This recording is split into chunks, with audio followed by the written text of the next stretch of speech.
Warning, this plot contains child abuse, violence, trauma, and mentions suicidal ideation.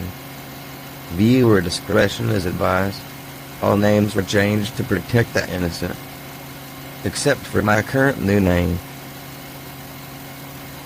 Miss Grenade. Bus driver. E. Wawa. E. Marcus. Autistic classmate. How's it going? It's going great, Roger Rabbit. Roger and Chuck, both are autistic. All classmates on the bus are autistic. Okay, you two. Enough with the chit-chat back there. Okay. Sorry. Roger was always Miss Grenade's favorite. He was treated a lot nicer than the rest of us. He also had the best outcome. He probably had no way of knowing just how bad the rest of us did it, and it's really not his fault. He's actually a great guy. To know him is to love him. Even for...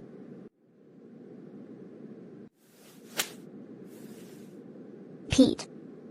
Sit up straight. Your back will be crooked, like the crooked man who lived in a crooked house. Miss Icky. Miss Grenade's daughter, and our new aide for trailer number 1.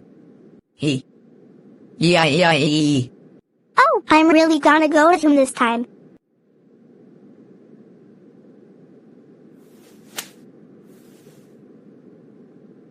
Stop! Why.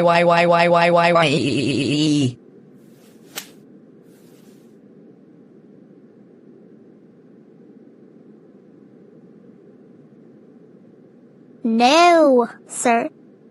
You will stop this nasty behavior right now. Moolah. And then, there was me. I had many fantasies about revenge.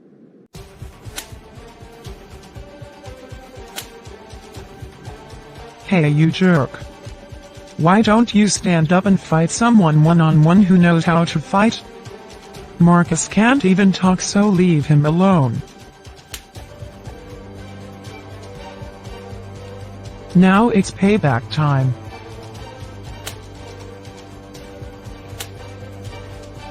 Mom, you need to help me now. I can't, I'm driving. I'll call the law. Excuse me, Miss Grenade. I cannot allow you to do that. I'm taking your phone away. Hey, give it back. Nope. Any catch. Got it. Pete, open the window. Okay. No. Stop. Why that little? No, sir. Pete, I'm gonna push you out that window and see how you enjoy it. Reminder, you're fighting me? Leave Pete out of this, he only did what I told him to do. Double team. Hey, not so fast. Miss Icky has been very mean to us, and you've always acted like you had something against every one of us from trailer number 1. You're full of baloney. No, you are. Oh my gosh, dude. This can't be true at all. The Wicked Witch of the West is meanest to Baby Bear, and is also mean to Peter Pan and Penny whenever they get mad. Asterisk, he had nicknames for us. They were based on fictional cartoon characters. I was Penny. If you do not behave, then they'll be bad. But when you're good, they're your friend. That ain't a good friend at all. I just can't believe I thought Miss Grenade and Miss Icky were good teachers. For all these years. It's okay, Roger, I forgive you.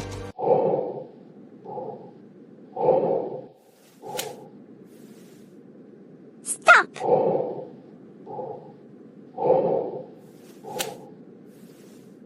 I'll deal with you once we get to class. Later, in class. Another case of the flaring nostrils. And which one was it this time? Miss Hussey, the main teacher, in charge of trailer number 1. The usual terrible twos. Stop. Mwop. I said stop.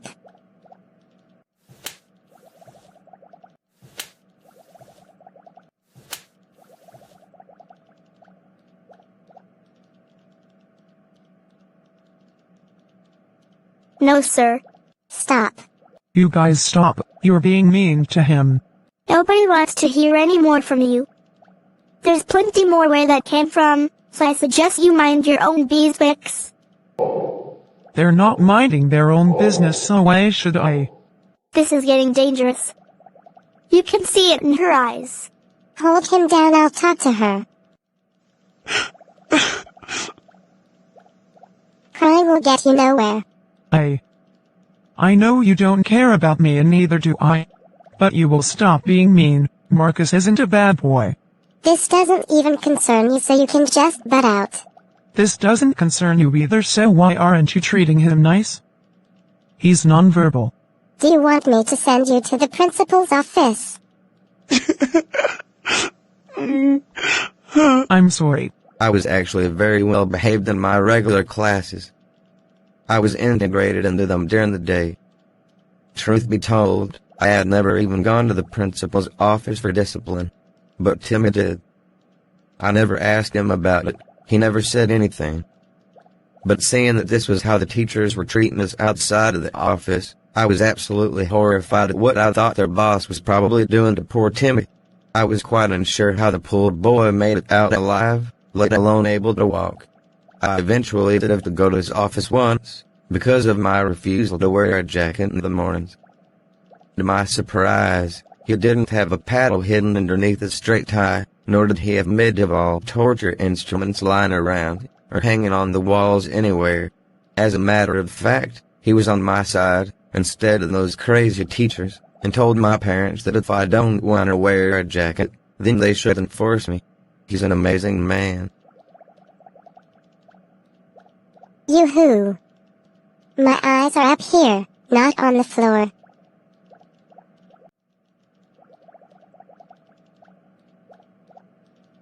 Look up here.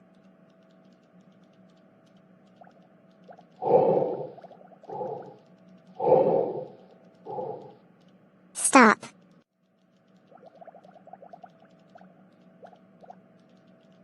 No, ma'am. Stop. Stop.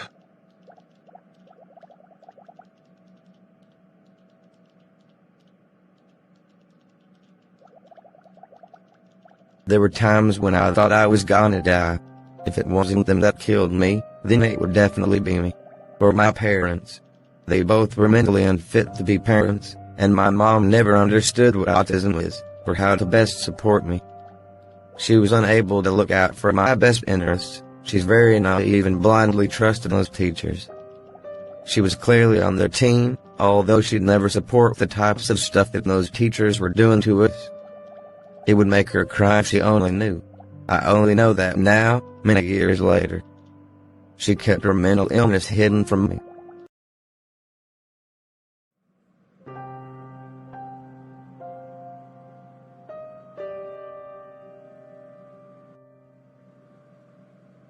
I was suicidal. For years.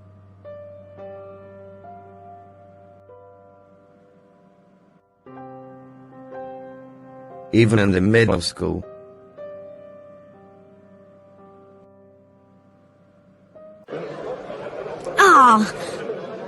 Meryl. I didn't say it like that. Well, I mean, you did say. Cut it out, Meryl. You're almost as bad as Annie. But she doesn't even talk, though. How come she doesn't talk?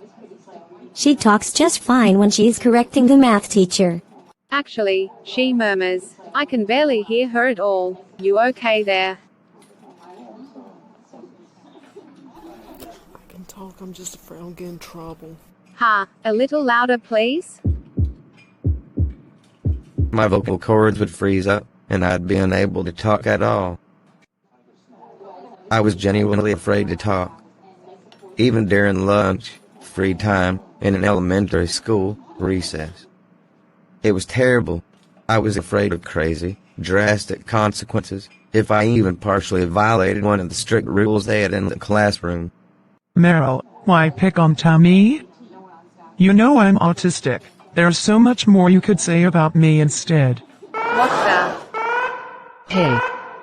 Aren't you the autistic kid? Your voice is too deep, your nose is too stopped up, no one can actually understand you, and you talk too slow. Everyone could hear you talk. Do you want me to tell Miss Hissy? Sorry. No. I'll raise my hand first. What the frick? Man, I had no idea. You sure got a lot of rules. You yuck, you're not normal.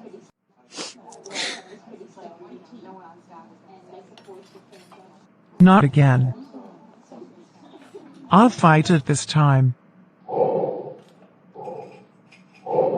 I cannot not take a friend crying. I don't care. If I get in trouble. No wait, Annie, don't. I confused to BBB silence. Oh crap, I said that wrong.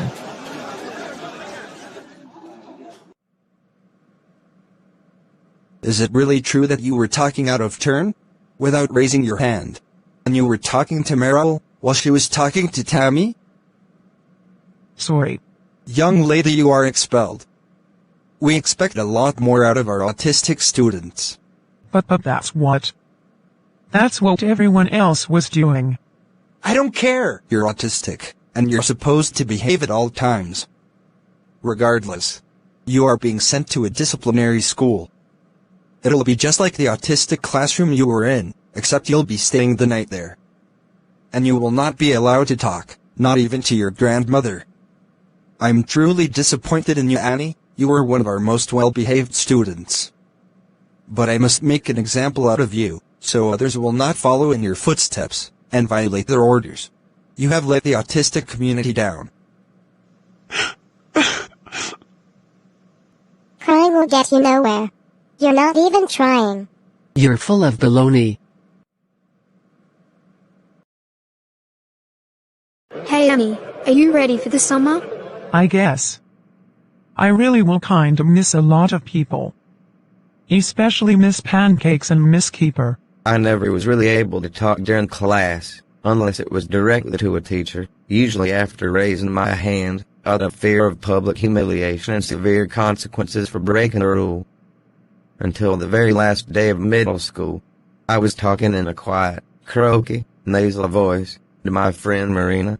She was somehow able to hear me. She was listening, and we had a very good conversation. It gave me courage to talk even more.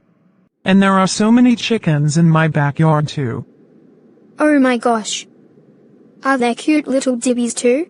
Yes. They're so sweet. You and those darn chickens. Well, you're the one who's been talking about your new car for the past week. Ah! You were less annoying when you didn't talk at all. I don't actually remember what I was talking about, but I do remember Tammy once actually said that to me. No worries though, it didn't upset me. Truth be told, I was somewhat annoying. And yeah, I did pick on Tammy a little bit. She's a cool person, y'all. Oh, hang on, Tammy. It's a bunch of other people. I have no idea this time. Boy, has she changed. But I did become popular. Quite by accident. As wonderful as it all was, it honestly felt quite weird. I had made more progress than ever. I was kinda more like me than I'd ever been. But still though, there was still one huge problem I had. Every time someone was talking about me, it just felt like they were talking about someone else. Every she and her felt more like a demeaning insult than anything else. I really wanted to be a boy. I didn't even recognize that person in the mirror, so I had worn the same exact outfit ever since around 3rd grade. Just so that I'd know it was me. And I never got my hair cut, out of fear it would draw unwanted attention. I really just hoped I'd disappear someday. Ever since I first noticed Chuck going through puberty. Oh gosh, I felt so jealous. He was tall, handsome, had a cool mustache. And it very long, hairy legs. I wanted to look just like him so badly. Even after coming out of my shell in high school, I still had some problems talking to some people in specific situations. Hey, check it out, it's Annie. Annie. She's saying hi to you, say hi back. Nope. What in the? School and home had way different rules, and I didn't know what the rules were if someone from school saw me with my family. For one thing, I was very ashamed of my family. My parents and I never got along together. My dad was silly and immature, my mom was always negative and had a terrible outlook on life, and she loved forcing me to go into public places, knowing that I'm autistic, where I'd suffer in anguish, terror, and unfathomable and chronic meltdowns. Yet she was always too dumb to realize just how wrong it all was. Also, I didn't want Meryl to know I could speak quite well, and then expect me to do the same at school. Or to feel upset that I didn't do so sooner, or to feel disappointed that I was talking now, but that she had to miss out on it. Hang on guys, I'm coming. Plus, Meryl and all of her friends could ride bicycles. I was clumsy and could not. I tried to learn, but I had no balance at all, and could not multitask enough to pedal, while simultaneously doing, well, anything.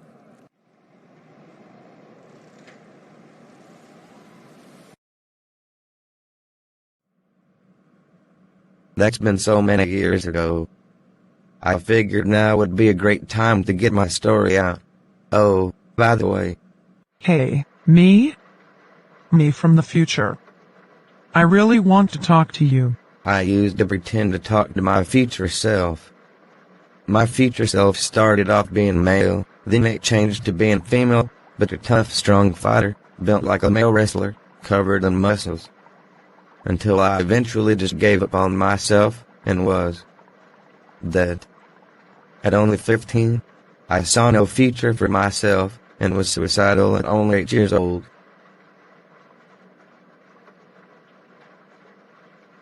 Damn it, you're me, you're my future, you are literally me, why can I not see you? This is my future and I demand to know about my own life. Just hanging there, kid. Oh, by the way, you don't mind if I call you Alex while I'm here, do ya? Well, actually, I like that a whole lot better than I do my actual name. I'm Alexander Elijah Larsey, but you can just call me Alex for short. Anyways, it's great to meet you. Well, okay, so maybe this is a pretty sad memory. To say something like that, you really must be me. You actually seem to know me. And to agree with me too even. You know, you really are handsome. You look a lot like my older cousin, except you favor Dad a little. Hey, why thanks, Alex. You're welcome, Alex. Oh, and by the way, don't worry about what others will think if you cut your hair. I know you're probably not ready to do that yet, especially not after the last haircut was with that crazy, over-possessive sour old lady Miss Grenade. But I'm just letting you know, you'll feel a whole lot better once you do. There's nothing wrong with using a nickname. You could say you're Alexander because you feel great. Oh my gosh, I actually love that. But won't I miss it? For a while.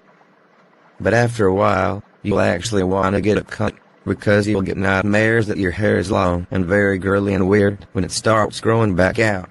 Humph. Maybe I don't want to get it cut then, because I keep having a dream that I have a boy's chest, and am wearing yellow-green swimming trunks, while surfing a giant wave, showing off to Mama. Boy, oh boy, do I remember the dream. You'd fly through the air, crash into the tree in the front yard at your parents' house, then you'd make the same sound Mario makes when he takes damage, when you'd fall out of the tree. Then the giant wave would come, and would wash me up, and I'd be right back on that beach, surfing again. Oh, I love that dream. You're a lot more me than I ever was. I just feel like I'm looking at myself for the first time in my entire life. Sorry, I'm happy and I have no idea why I'm crying. You're not the only one, kid.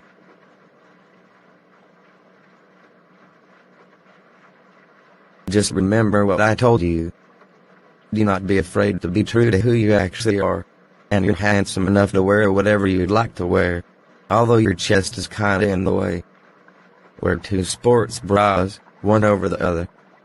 It'll feel tight and a little hot and uncomfortable, but it will make your chest look flatter, and if you hide your hair you'll look like a boy. Wow. Really? Thank you so much, Alexander. I want to be you already. You already are me. Just listen to yourself, and respect yourself and your feelings, even when it seems like no one else does or ever will. Oh, and by the way, here's this. It's called a chest binder. Take care, Alex. I've never been so happy in my life. I feel hopeful. I feel like I have a future, and a very happy, manly one at that.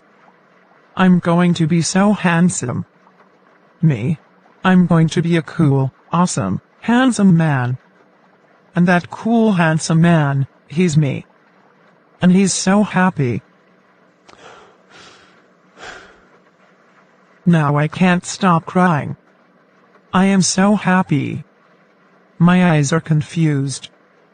Nothing good is supposed to happen to me. And yet, it is. This isn't even supposed to happen, it's way too good, and I actually feel proud of myself. I'm so confused, why? This is too good. Darn it. Are you okay in there, sweetie? It's just my sinuses again, Mama. Come on out there. Momo's getting worried.